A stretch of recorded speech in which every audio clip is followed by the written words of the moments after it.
Senator Sanders, thank you for your time. My pleasure.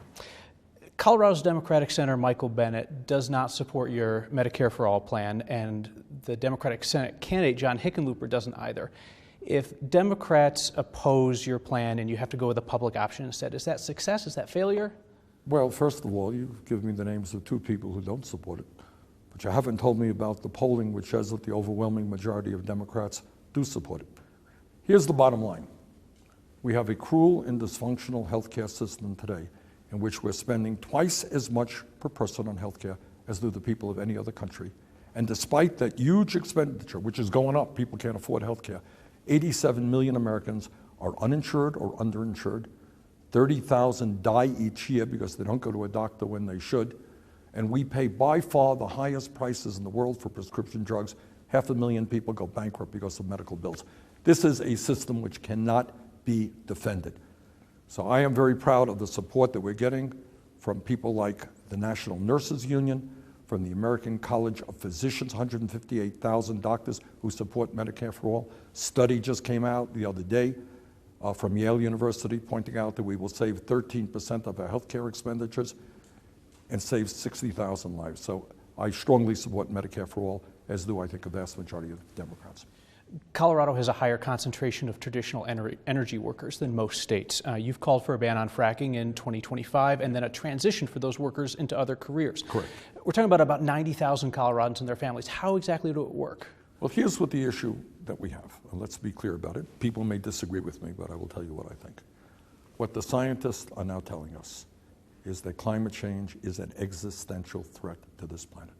And anyone who has eyes to see what's going on in Australia, what's literally going on in England today for one of the worst storms they have ever experienced, the kind of drought, the kind of extreme weather disturbances that we are seeing, understands scientists are right. We don't have a choice in this matter.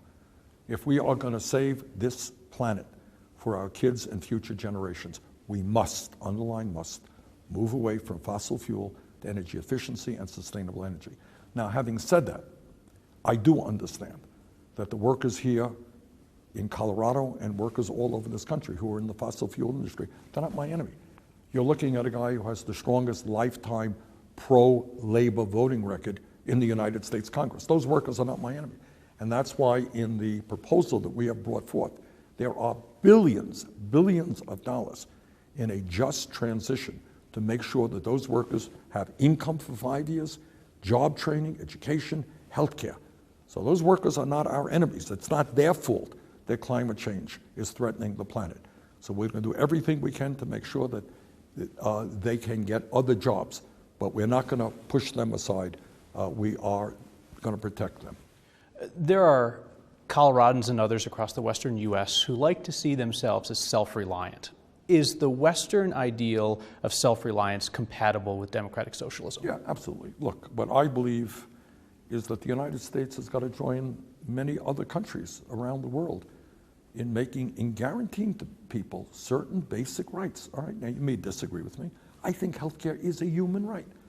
I think the right to get an education through college or trade school is a human right regardless of your income. I think the right to turn on your water faucet and make sure that the water that's come out is drinkable is a human right. The need to retire with dignity is a human right. That's what I believe. You know what I think? I think most Americans agree with that. Maybe not everybody. But I think what we have got to do is create an economy and a government that works for all of us, not give more tax breaks and subsidies to billionaires and large corporations. President Trump has a history of casting doubt on election results that he doesn't like. He falsely claimed that millions of people voted illegally in 2016. Correct. Do you have any concern that he might try to stay in power if he loses in 2020? Well, then you're talking about, obviously a very, very dangerous moment in American history. So at this point, what we are trying to do, and I believe we will succeed, is bring millions of people together to engage in the strongest grassroots campaign this country has ever seen. I believe we are going to defeat Donald Trump, and I believe there is an excellent chance I will be the next president of the United States. We have about 30 seconds remaining. It seems like your campaign has taken a turn toward making arguments about electability. Is that a fair concern for Democrats to put front and center? Well, sure, everybody wants to beat Donald Trump. Well, every Democratic candidate does. And let me say this. Obviously, I hope to be the Democratic nominee. Others who are running, in the nomination process, they hope to be the nominee.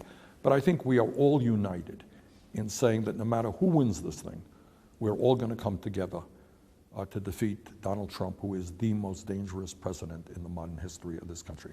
As it happens, for a variety of reasons, I think our campaign is the strongest campaign to defeat Trump. Senator Sanders, thank you for your time. Thank you very much.